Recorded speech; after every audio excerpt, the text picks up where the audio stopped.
Bonjour à tous. Alors, aujourd'hui, quelques extraits édifiants de l'article du Monde diplomatique du mois de juillet. Pour automatiser la censure, cliquez ici. Soumis cet été au suffrage des eurodéputés, le règlement sur les services numériques impose de nouvelles obligations aux grandes plateformes, dont le retrait rapide des contenus illicites. Mais n'instaure-t-il pas ainsi une sous-traitance de la censure à des acteurs privés? C'est vrai qu'on a connu ça ici sur cette plateforme. Donc c'est le DSA, Digital Services Act. Salué par les médias français comme un outil, je cite, permettant de mieux lutter contre les dérives du web, comme les discours de haine, la désinformation ou la contrefaçon.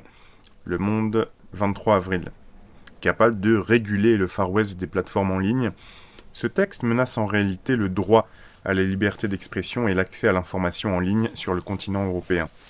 Un peu plus loin, la censure privée qu'implique un tel arrangement brille par son caractère arbitraire et non démocratique, puisque des intermédiaires se chargent du contrôle de l'expression au nom des autorités, le plus souvent sur la base de leurs propres conditions générales d'utilisation, lesquelles ne respectent souvent pas les droits fondamentaux des citoyens européens, comme en témoignent les censures automatiques de la nudité sur Facebook.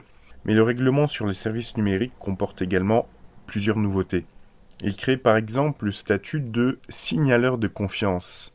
Ça pourrait être les distributeurs de bons points, vous savez, en Chine, ceux qui dénoncent les autres, chargés de notifier des contenus illicites.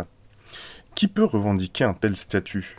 Des groupes de la société civile spécialisés par exemple sur les questions de désinformation, mais aussi des autorités répressives étatiques, dont les demandes de retrait appellent un traitement sans délai par les plateformes.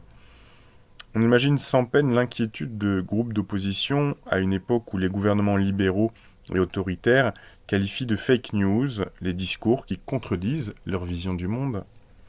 Pour garantir la bonne exécution des opérations, tout fournisseur de services numériques devra nommer un représentant légal au sein de l'Union tenu pour responsable en cas de manquement.